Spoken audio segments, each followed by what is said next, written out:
Awesome intro. So let's first take a look at the concepts we need from pre-calculus, stuff that you have to remember.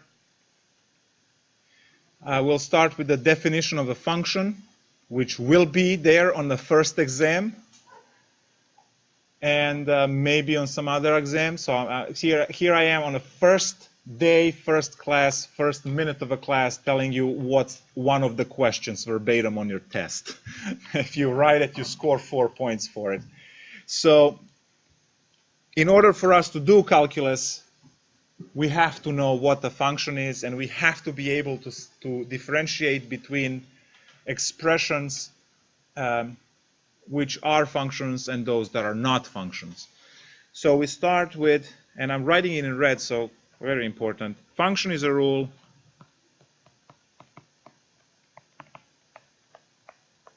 which assigns to each x in the domain a unique y in the range.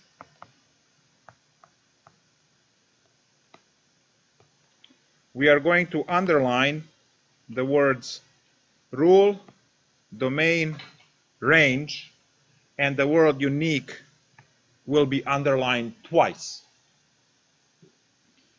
So as we are preparing for Calculus 1, as we are reviewing for Calculus 1, we are looking into these pre-calculus concepts which are essential for our survival in this class. Function is a rule which assigns to each x in the domain a unique y in the range. So what does this mean?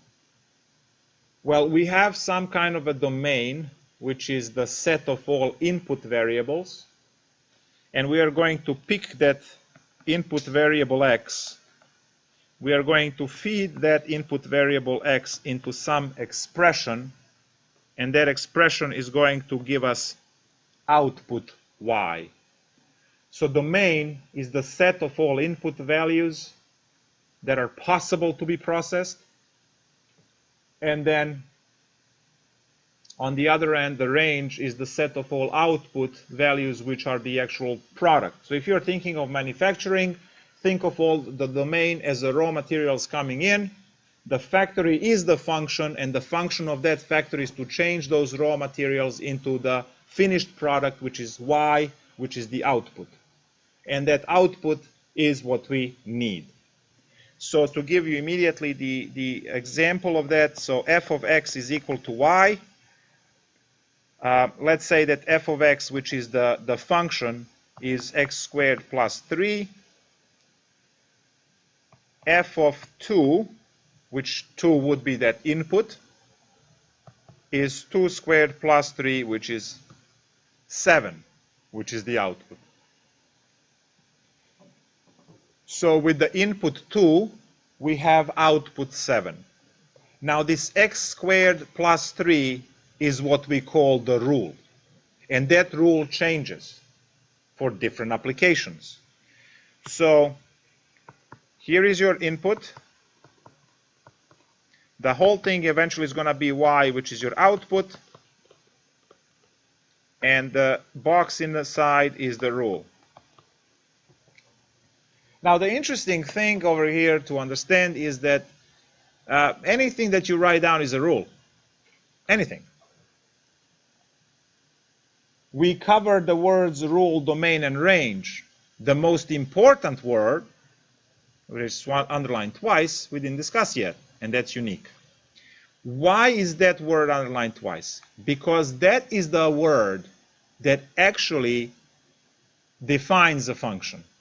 If you remove this word, this becomes definition for mathematical relation, which is, let's say, equation of a circle. Equation of a circle is not a function.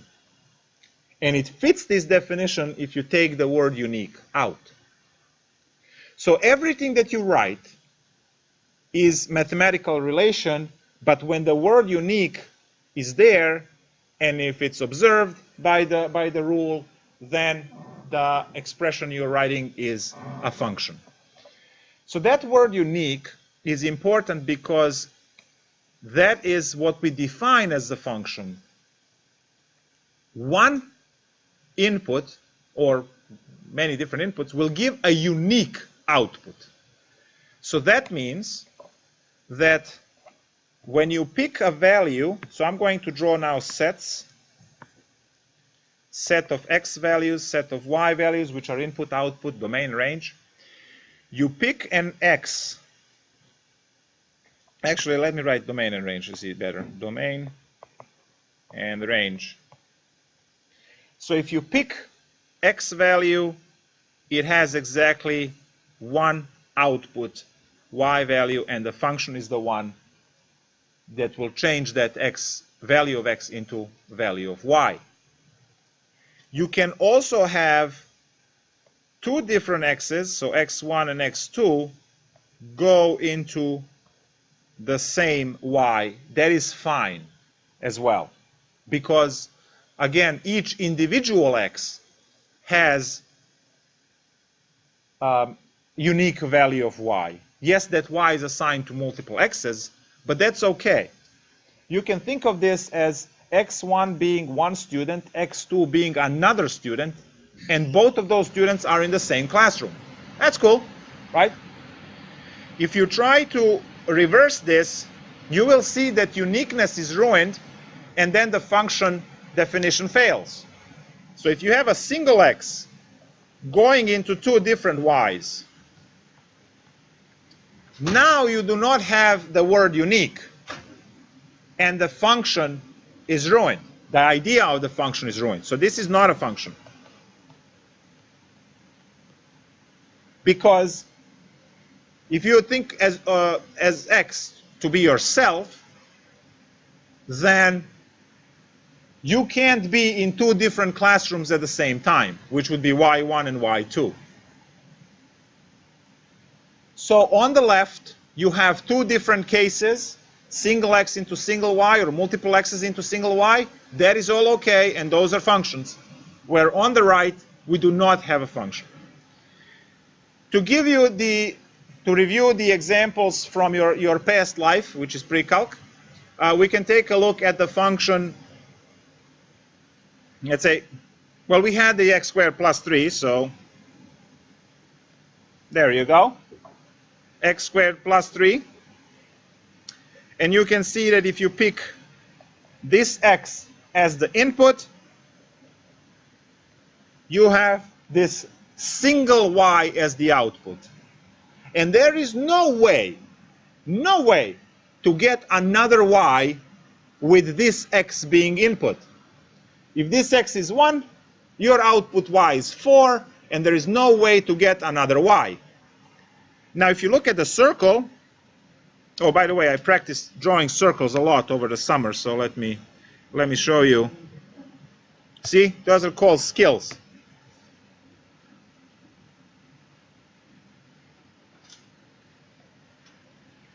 So if I draw the circle and I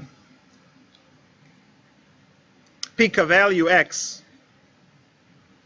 right here, you will quickly see that x produces two different y values. So it goes down and over, and it goes up and over, producing y1 and y2. So this is the reason why we can use that.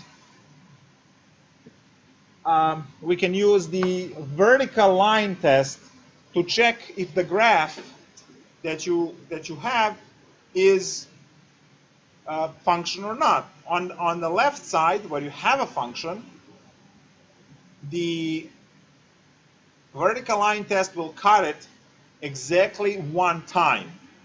If it cuts it twice or more, not a function. So vertical line test will graphically show us if something is or is not a function. Now, what types of functions do we need to know in order to survive calculus? Well, we need to know polynomials. because, let's call them p of x, because there's going to be a lot of work with polynomials. The general way to state the polynomial is this one.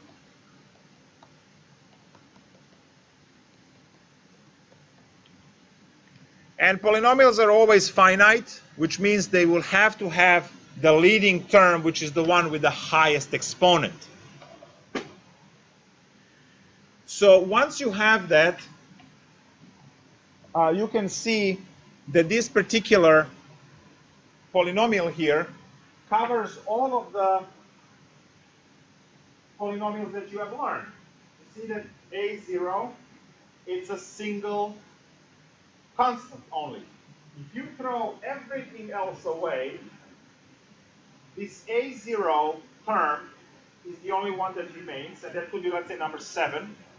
That is the polynomial which is just a constant term, which is a horizontal line going through 7, if I choose 7 as the example.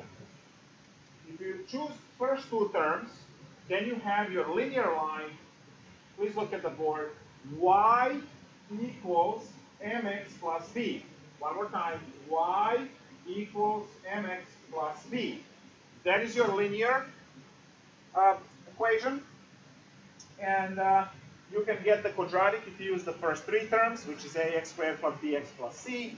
Then the cubic, quadratic, and so on, going all the way as high as you need with the term n.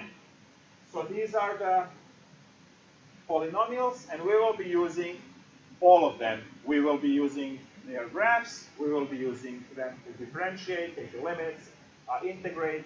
We'll do all of these things with polynomials. So you need to know polynomials and their graphs. Remember, no graphing calculators on exams, so just be careful and review all of that stuff. After polynomials, the major group of functions that we will be dealing with in calculus is exponential functions. The famous e to the x is technically everywhere. So every aspect of human endeavor has exponential functions somewhere. So we have to pay attention a lot to those. So exponential functions.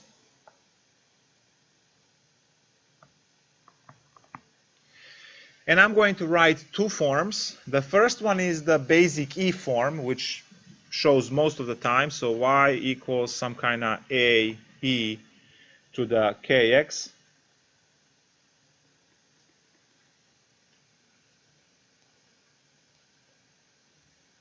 So that's that. And we know that this one in precalculus had all of the other forms. You use it for population with the P0 e to the Rx. You use it for mass calculations, which was m equals the capital M e to the kx. The finance was a equals p e to the rt. So they're all the same, just different letters for different application because they stand for money or population or mass, but it's the same concept all the time. Now, not every base in a galaxy is E, so we also have the general case, which shows up very rarely, but it's around. So y equals, let's say b a to the kx, where this a can be any number. Could be base 10, could be base 7, whatever. So that's the exponential functions. They show up. The next major group would be rational function, but I'm going to go with logarithmic first. We have y equals ln x. Again, you can have number in front of ln, you can have number in front of x. These functions are inverses of exponential functions base e. You can have the more general case with the log base a of x, if you need any other base. Technically in physics, you're going to, when you study waves, you run into equation for with intensities, right, to calculate the strength of the earthquake, let's say, or decibel scale, sound intensity, and so on. There's a lot of application. Chemistry has a pH scale. That's going to be also log base 10. if I remember well. So these are all other applications other than base E. If you have base E, then it's ln. So ln is just a lazy notation for log base E of x. It's just a lazy notation. We have all of the trig functions, and they will frequently pop up in our calculus course. We will talk not just sine, cosine, tangent. We also have to use secant, cosecant, and cotangent, because in mathematics, calculus pairing of functions is sine with cosine, tangent with secant, and cotangent with cosecant. So if you have to find the derivative of tangent, which is coming up in 3 weeks, let's say, three classes, derivative of tangent is secant squared. So we need to be familiar with all 6 trigonometric functions, not just sine and cosine. So we have trig, and those will be y equal sine x, y equal cosine x, y equals tangent x, y equals to cosecant x, y equals to secant x, and y equals to cotangent x. So those are all trig functions with their graphs, with their domains and range and all of that stuff. The next category are rational.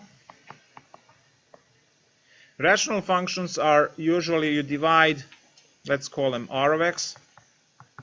You divide 2 polynomials, making sure that the polynomial on the bottom is not 0, because that's when stuff explodes.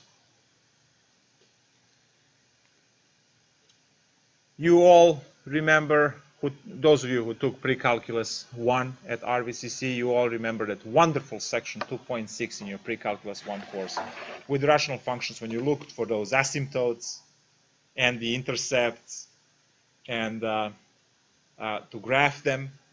I can see an excitement on some of your faces. That stuff is now back just on steroids, because that problem had 6 steps. Our better and improved problem in chapter 4 will have 13 steps.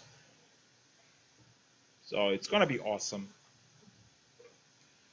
We will be considering these rational functions immediately, as soon as we start limits at infinity and infinite limits, so 2.4 and 2.5, which are actually next Saturday, both of those. So rational functions will creep into the course instantly. We have radical functions, which are the square root ones. We are not going to do too much work with the third root and fourth root and so on. They're the same as the square root anyway. Yes. No, does not equal to 0. Please pay attention. See, look. It clearly says does not equal. Thank you.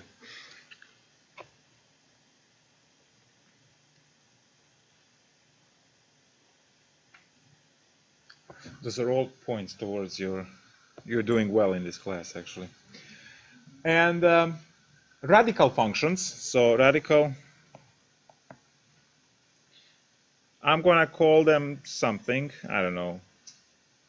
G of x, it doesn't really matter. I'm just going to put square root of f of x.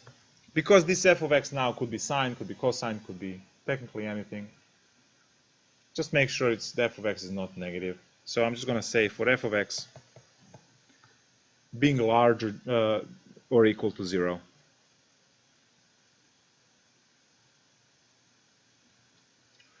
We have absolute value functions.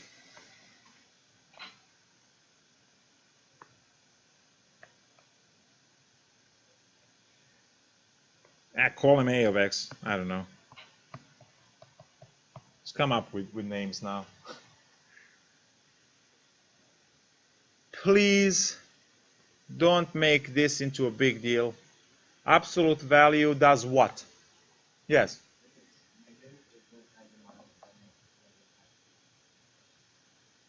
If it's negative, what's negative? So if f of x is negative, Add another negative. I'm just kidding. Yeah.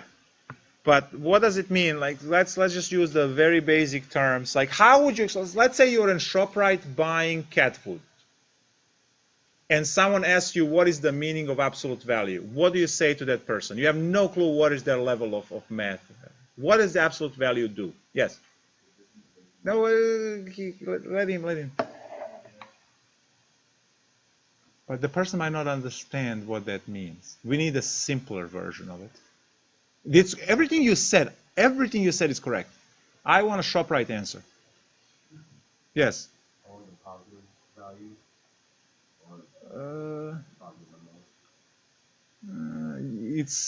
It's very close. Yes.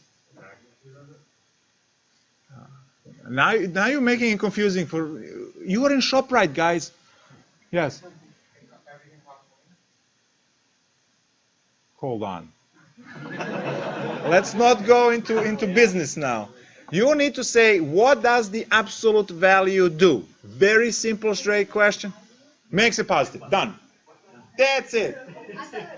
Makes it positive. You did, but you gave all the mathematical stuff. You added another extra minus sign there, and you will be amazed how many people know that minus and minus makes it positive.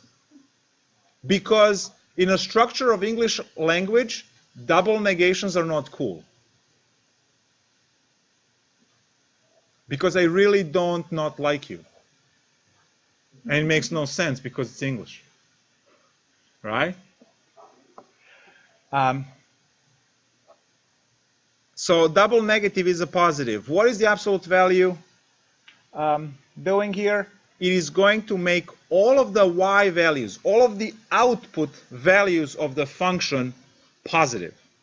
So if you are thinking of the example, if I say y equals sine x and y equals absolute sine x, the difference between these two is that sine x will have a positive and a negative bump, and the absolute value of the sine will have two positive bumps. So the absolute value is going to bump everything that is negative up. If you are requiring more examples, you can put them in your notes. Here is the y equals x and y equals absolute x. You memorized these two graphs earlier, but now you know that this part of the line was on negative y's, and you can't have that with the absolute values, so that part of the line is bumped up, just like a mirror image on the x-axis. The same thing I did with the sine in those notes. You can do that the same thing with ln. Y equals ln x, whose graph looks like this, going through 1. Y equals absolute ln x is going to be this. The portion that was below gets bumped up. It creates the little spiky there.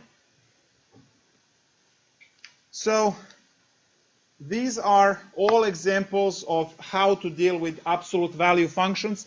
So just, stop, drop, and roll, okay? When you see the absolute value function, you just say, the function that is inside, does it have anything below x-axis? If it does, just bump it up, you're done.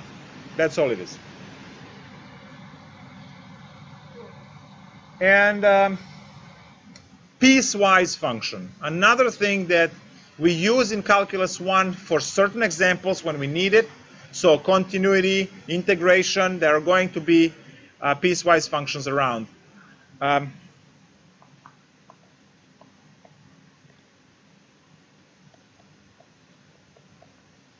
So piecewise functions will have multiple pieces. Let's say you have x plus 1 for x is larger than 0, and you have x squared for x is smaller or smaller than 0, and let's say you have number 5 when x is 0. So let's say you have these three pieces for a piecewise function. So you see that this function is actually a combination of three functions. But they are not added or subtracted or multiplied. These functions actually live on different domains. So they are all kind of coexisting together. They do not combine in any way. They coexist on the same coordinate plane. So if I am to graph this, I will see that my breakpoint is x equals to 0. So here is my, let's say, x equals to 5. I get to draw this point. So that's the last line. It's just one point. You see 0, 5. Then to the left, I have to draw x squared. So that's x squared. It's open circle here because that value is taken by the 5. And to the right of x equals 0, I have x plus 1, which is a linear line, which is the 45 degree. It goes like this. So, and also open circle here because we have. So for the piecewise functions, you will figure out where this breakpoint is, and you will have the x squared to the left of 0, x plus 1 graph to the right. Now this x plus 1 should go forever, right, in both directions. But it's the restricted domain which cuts it off and throws away this part and keeps this part of the graph. So I have x plus 1 for the right of 0, I have 5 for 0, and I have x squared to the left of 0. So these functions, if you're using pencil, you can draw the entire function and then erase the part that you don't need. What you are absolutely not allowed to do or supposed to do is to draw the whole damn thing like that. Because look, vertical line test, dead, right? Not a function anymore. So something like this does show up on exams because, guys, you are now applying calculus is done on functions, and this is one of the type of functions that we have. So you have to use, for application, most applications use functions. So you have to be very careful. You will see we take limits of functions, derivatives of functions, integrals of functions. So we have to have a function in order for things to work. Another example of a piecewise function is taxes.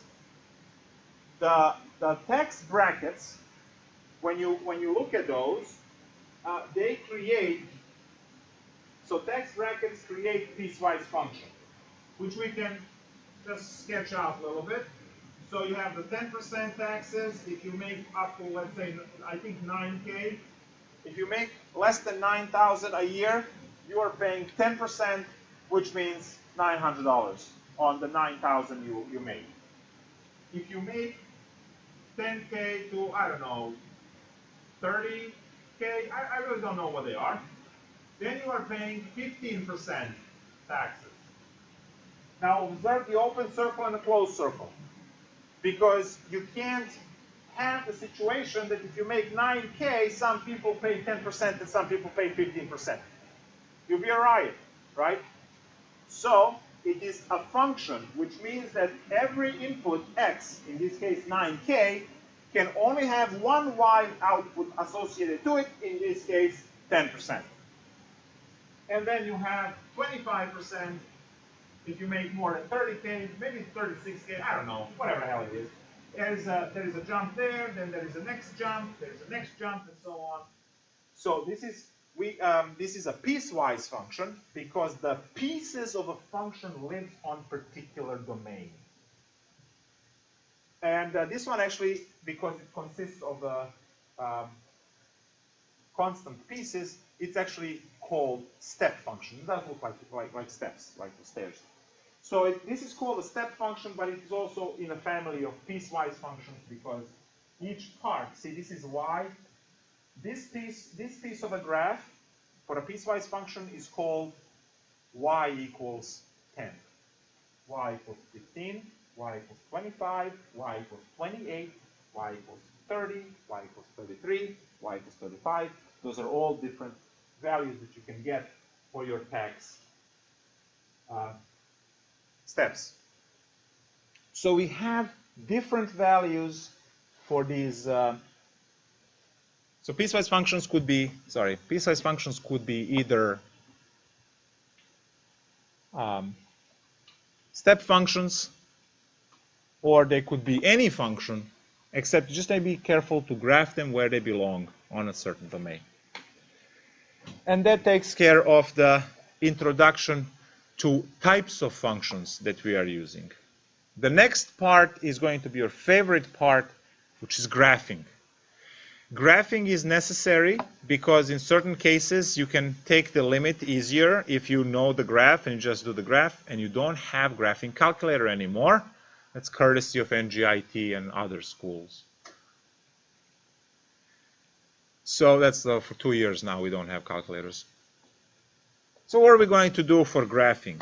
Well, those of you who took Precalculus in school, some of you took Precalculus with me, you guys know that I emphasized many times that graphing, section 1.5 or 1.6, whatever it was, there you learn transformations, is extremely important. So let's see what we do with graphing.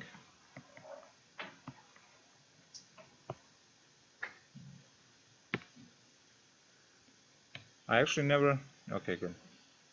I never checked if the stream was live. It is. Okay, good. So graphing. What are we doing with graphing? So to graph a function, we have to memorize basic shapes. So you memorize how mx plus b looks like, which is a straight line, how x squared looks like, x cubed, square root of x, absolute x, e to the x, ln x. So you memorize those basic shapes. They are on the cover of your textbook. They are on the cover of every textbook. Anything you buy will have those basic shapes. And then what you need to focus on is how to move those around. So I'm going to actually give an example of most of these now, and at the same time review how to shift them. So let's start with one of your favorite, square root of x. So let's say you have y equals square root of x, but then what you're supposed to do is y equals square root of x and then plus 3, like this. So you have the default function, default state, which is this. Note that I put the dot at the origin. I do that because, believe it or not, people walk around and they don't know that the square root of 0 is 0. So I would see on the exam answer square root of 0 and just leave it like this. Square root of 0 is 0. Square root of 1 is 1. So square root of 0 is in the domain. 0 is in the domain of the radical function. So we actually do have that point there. When you add a value like this at the end of the entire function, you shift everything up 3. Very good. I'm done for today. I'm going home. You guys know it. Nice. All right. So we are going to move the 0, 0 point 3 units up into 0, 3 and just draw the same shape. It's the same function.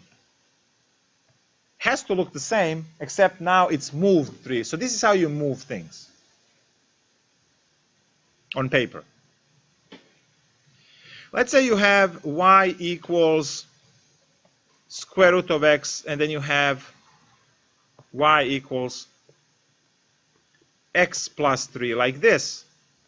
So now x plus 3 is inside the square root. What's happening now?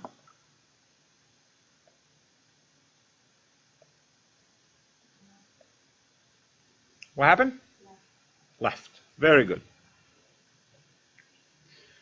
Left shift.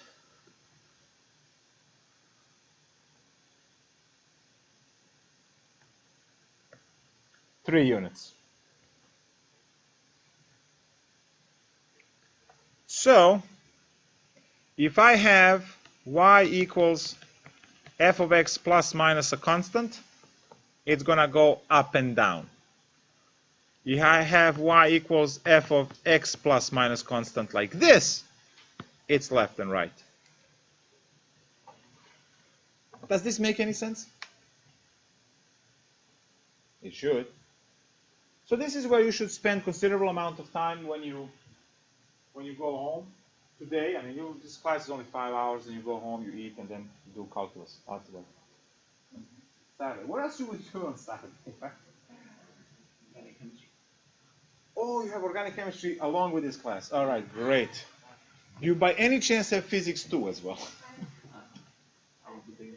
You have physics? Is it engineering physics 2 or general physics 2? Oh, general physics, that's algebra based. That's all cool.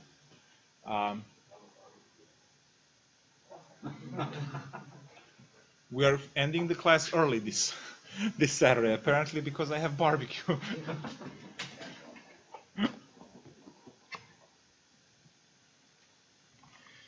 Great. Let's take a look at what happens if we multiply with values. So let's say I have y equals sine x. You know how much you love trig.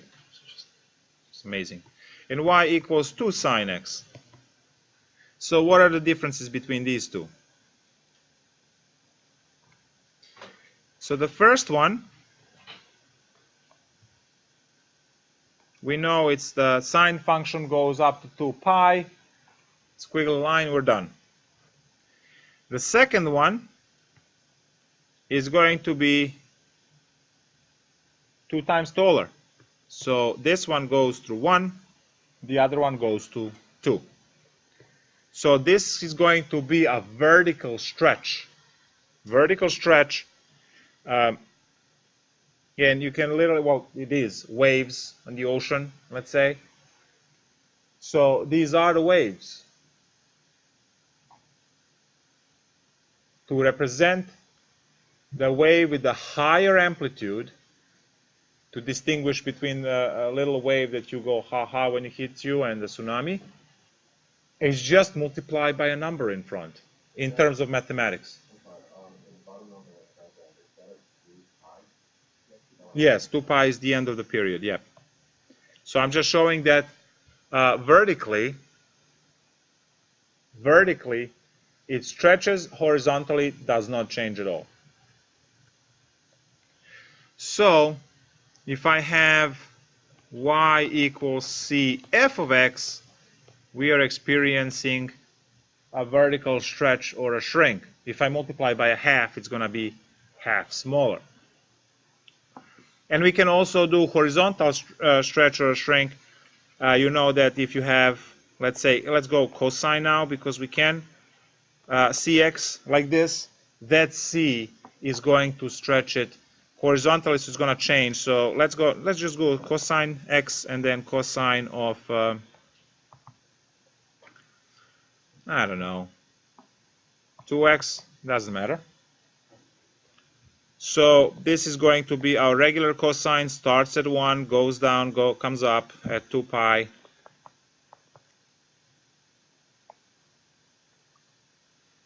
That's our standard. Now cosine 2x, does anyone remember? It's been years. Yes. Increase period? Decrease in period? I keep my poker face no matter what you say until you give me the justification. What was the formula that connected period and the value c? Anyone remember? Well, it was called b in your class, but now I call it c, so it's confusing. Does anyone remember? Very good. So you see that actually, if I put c, this 2, then the period becomes pi, so it squishes it actually. And if you put 1/2, it will stretch it. So I can, actually, let me move this formula because I want to use this. Y equals C f of Cx is going to stretch it left and right, shrink it or stretch it.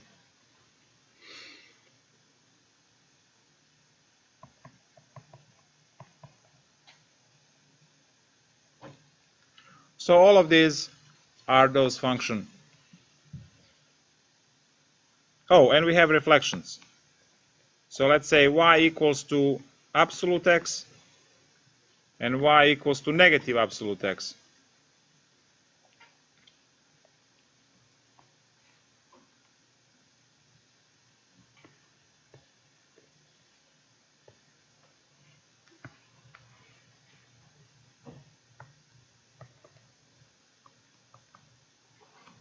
Look at that. Who said the absolute value is not producing negative answers? I got the absolute value function that it only has negative answers.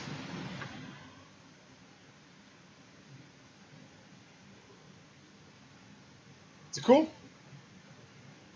Yeah, of course it's cool. It's math. Guys, you have to understand, in this class, we are going to subtract 2 infinities and get 3/4.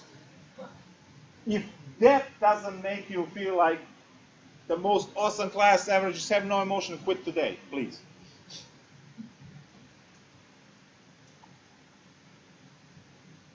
So we have reflections. If you put minus sign flips on x-axis or y-axis. So these are the ones.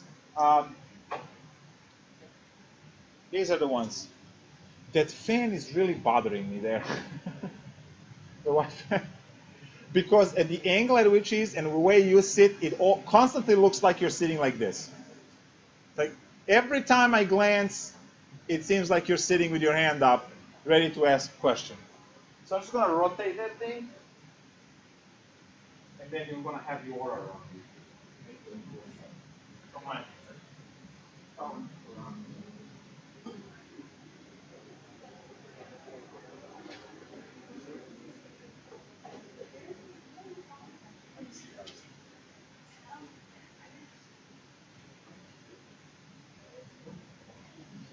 Oh yeah. Saint. Nice. All right. Okay.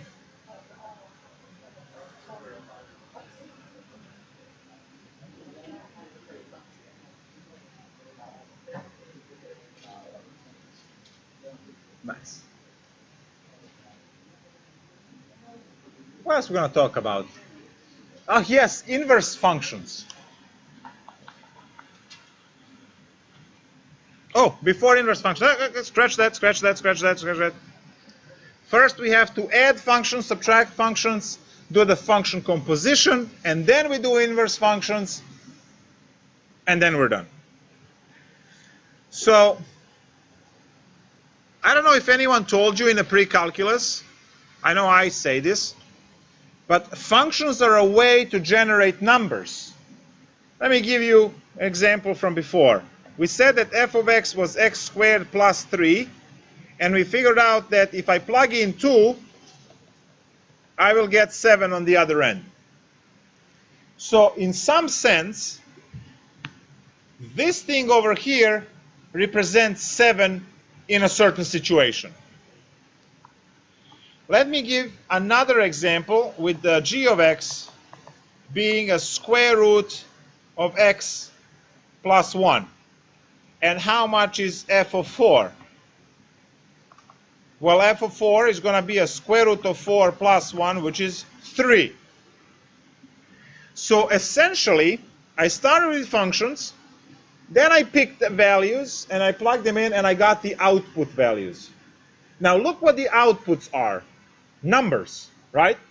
Outputs are numbers. 7 and 3. What can I do with 7 and 3? Add, subtract, multiply, divide. I can square them. I can do technically any operation that we do in mathematics. So now, This is not magic, believe me. This is how math works, and this is why math is awesome at all times. If I say that I want to add f plus g, and I do the algebra for it, which is x squared plus 3 plus square root of x plus 1, and I get x squared plus square root of x plus 4, if I am to compute the values independently and add them, or if I am to compute this, I will get the same value. So let's compute f plus g. Let's actually first compute f at 9. So f computed at 9 is 9 squared is 81 plus 3 is 84. Compute g at 9, which is square root of 9 plus 1, which is 4. And then f plus g in this case is 88. Now look at this magic. F plus g computed at 9. It's going to be x squared plus square root of x plus 4 computed at 9 is 81 plus 3 plus 4, also 88. So with this exercise, I am aiming to show that it really doesn't matter whether you compute individually and then add, subtract, multiply to get the answer, or I do the algebra to put these two guys together and then do calculation. It really doesn't matter which way you go. The function is there to create these numbers on the other end. And when those numbers emerge, we can add them, subtract them, and do anything we want with them. But because functions represent those numbers, we can first work with functions, and then we can compute. So now we know that we can add, multiply, subtract, divide, square, square root, all of the functions. We can also plug one function into another function and come up with a new function. We call that function composition. So for function composition, which is usually denoted like this, but then they also has the f of g of x, which is, I believe, better notation because it shows that g is plugged into f. With this type of function composition, we are able to make new functions from old functions by plugging one function into another. So let's take a look at the example. Say that f of x is x cubed and the g of x is sine x. If I want to create f of g of x, then the function f, first of all, I'm just going to draw this arrow and show that this x from parentheses is the x inside the rule. So if I replace the x in parentheses with g of x, I have to replace the other one with g of x. So what I'm getting on this side now is g of x cubed. But g of x is sine, so sine cubed x.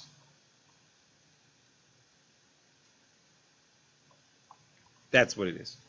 If I go the opposite way, I let g to be in charge, then I will have sine of f of x. Because g is the function that is in charge, and I am changing x with f of x, so I'm just changing the sine x into sine f of x, which is eventually sine x cubed. And they are very different functions. It's not the same. Sine cubed x, which could also be written as sine x everything cubed, is sine x times sine x times sine x, where sine x cubed like this is sine of x times x times x. Now the same notation is followed by ln. If you see ln squared x or ln x squared. You have to be very careful with those things. Let me just put that as well in here.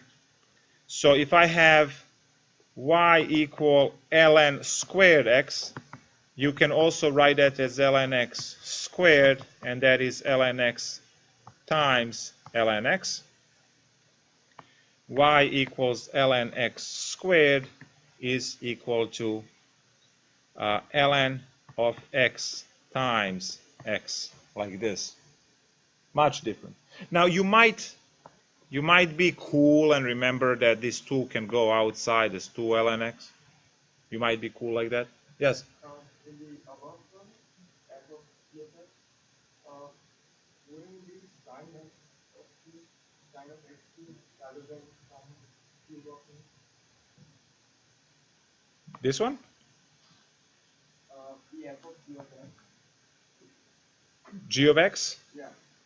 First we use the g of x, so it will be sine x, and then we use the entire x, so what will be just minus x t? But no, x is inside. No. These are two different examples, right? This is f of g and this is g of f. Yeah. Good. I'm saying that the answer Are you looking for the bottom or the top one? the top one. The top one. Yeah.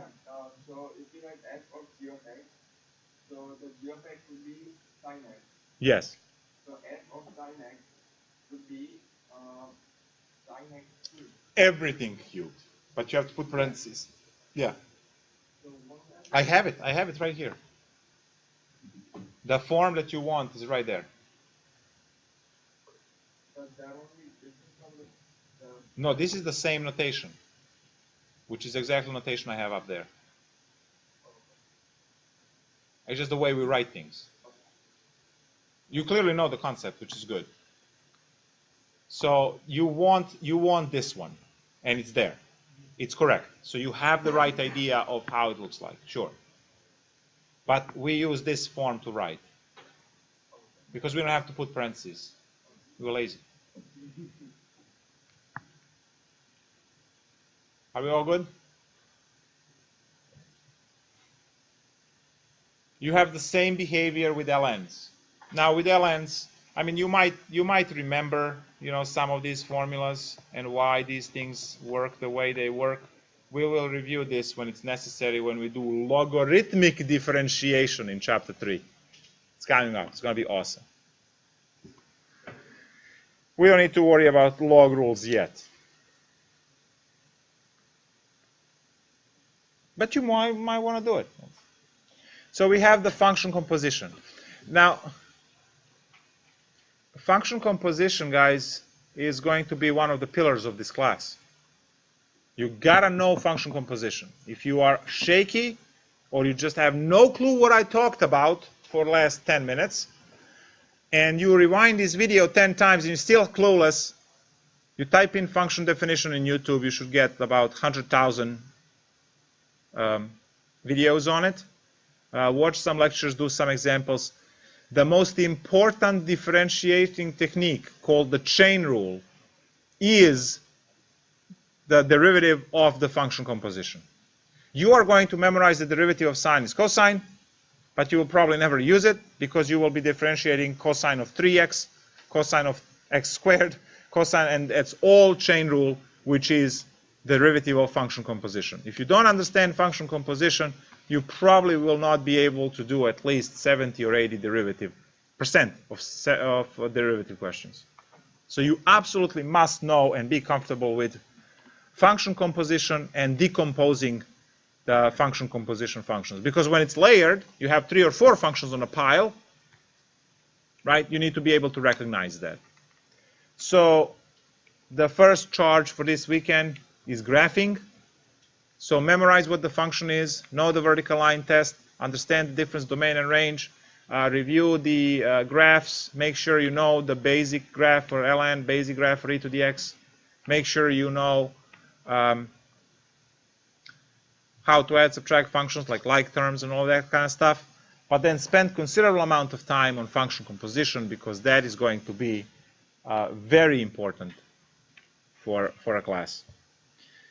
And do I have anything else for this? No. Oh, no, we have inverses. Yes, inverse, and then you're done. Finally, there we go. Inverse.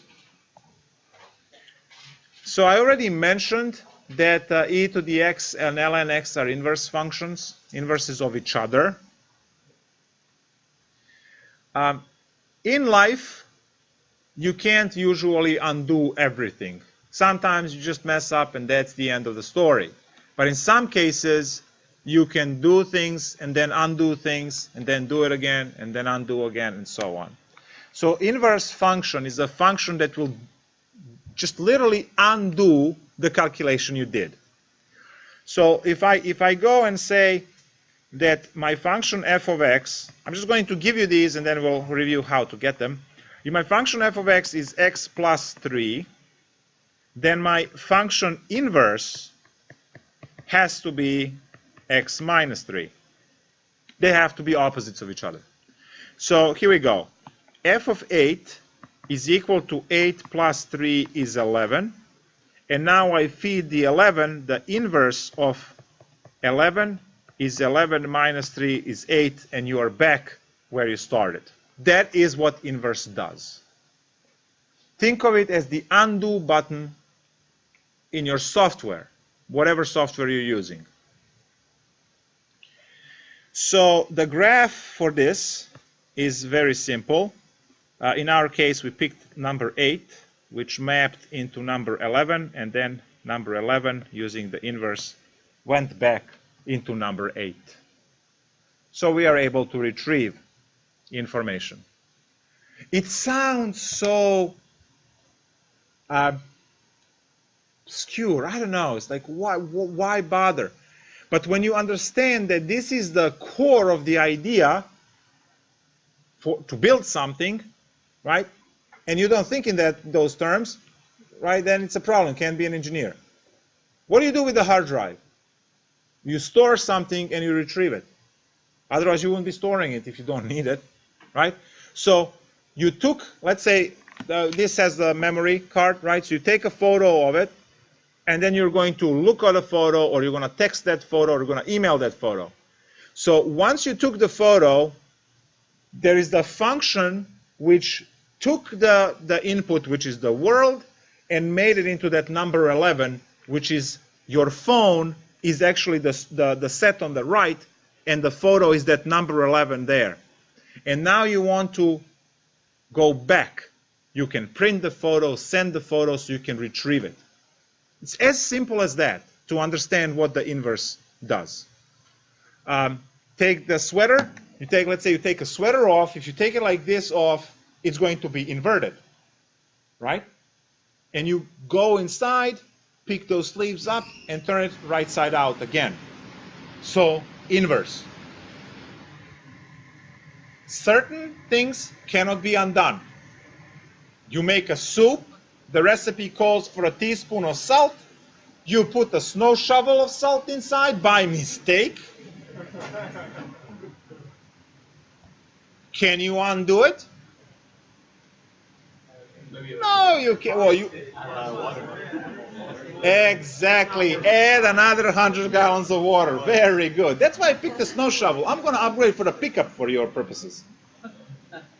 So certain situations, or you know how when you were like really little kids roaming around and those vases just break by themselves, right? There's no inverse function for that one. I remember myself sitting there with a crazy glue before my parents come back from work, and I'm almost facing a certain death, right? Because this was like a 13th century vase from China. It wasn't, but yeah. So you get the idea. So certain things cannot be undone, and for that purposes, not every function has the inverse function. Every function will have an inverse. This is very important. Every function will have an inverse, but not every inverse is a function. And this is where the story of those restricted domains kick in, because that's the one where, so let me give you an example. Y equals e to the x, whose graph looks like this, has the beautiful inverse y equals ln x, whose graph looks like that, is the same shape reflected on a y equal x line. Both of these pass vertical line test. They are both functions. So you have e to the x being a function, having an inverse ln x, which is also a function. Awesome. Y equal x squared. And then y equal plus minus square root of x. So on the left-hand side, we have our function x squared. On the right-hand side, we have this thingy. You have to understand that this is the inverse of that, but it's not a function. So everything will have an inverse, but that inverse might or might not be a function. So usually in precalculus, we don't go and distinguish between that too much. We say, you have a function or you don't have a function, right? But now to understand that you always have an inverse, but that inverse might not be a function. And that's something, because we are going to cover something called implicit differentiation, where your functions could be implicit. So it's okay to have like x times y cubed minus sine y equals to 3. And you can't make it to y equals everything else to be a function, because it's not a function. But it does have a beautiful function that creates that nonsense on the other end. So that's gonna be in play. Yes?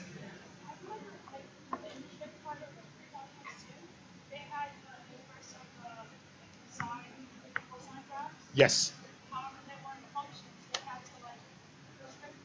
Very good. Excellent. So here is another example, right? What's the name? I'm sorry? Cassandra?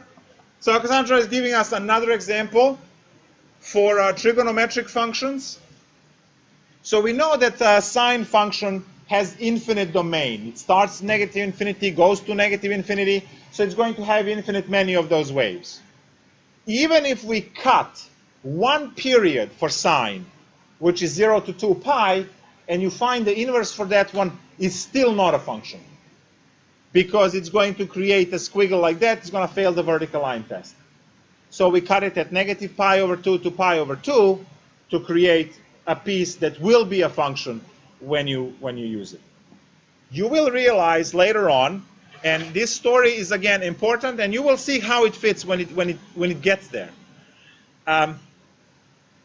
The piece is later we learn integral f of x dx. You see that the function is there in the formula itself. And if the relation that you're talking about is not a function, the whole thing doesn't work. So we need to be able to say, okay, if I found the inverse, is that inverse a function? Yes, it is. Okay, cool. So I can do these things. But if it's not, you can't. We have methods of battling this, obviously. In the end of the Calc 2, you learn parametric equations. And then you learn how to dimensionally break a non-function into 2 or 3 functions. So parametric equations are going to give you the power to break x dimension away from y dimension, away from z dimension, and then introduce another parameter and give you, instead of having one formula or equation which is not a function, gives you 2 or 3 that are functions. And then you can do awesome things with those. And makes that is exactly what makes Calc 3 possible.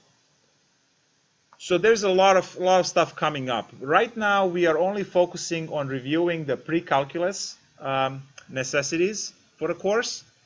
And then that's it. That's the stuff you saw.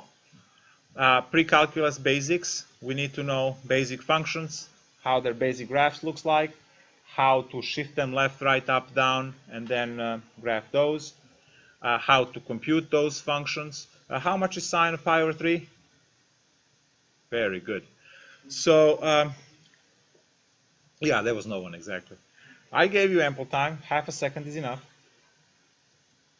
So, reviewing those things might be helpful. We don't have too many trig identities happening in this course, so you can a little bit cool off on that stuff. But Calc 2? Yeah, Calc 2. It's like smack with the trig identities on day 1. So Calc 2 will review those. It's fine. Trying to remember. I don't think there is anything else. You know that 3 plus 5 is 8. It's good. We won't go like the unit circle. I'm sorry to disappoint, but no. I mean, I can come up with stuff if you're requiring it, you're requesting it. I can come up with awesome things. But yeah, unit circle is not going to be used in this class. But Calc 2? Yeah. Who's they? No, because you already know it. There's no need to memorize it then. That's the cool part. That's why it was in pre-calc. That's what you learn in pre-calc 2. So when you go to calc 1, calc 2, you don't have to memorize it then because you already know it. Same thing like with the functions now. You already know all of the stuff you already know 100% of this. That's why you don't have to memorize any of it now. Prerequisites in math. Can you imagine if you guys were given formulas at all times? Yeah, but it's chemistry. So, no. Unless you want to annoy people, I'm awesome at that. I'll give you a few examples. I think we are done with the overview. I'm going to stop the stream. We're going to have another break, and then we're going to start with chapter 2. We are going at all of this was chapter 1 review. Chapter 1 in your textbook is review, and I will ask you to do the homework from review exercises at the end. And then we'll restart the stream with new title and then start 2.1 and 2.2 in one lecture.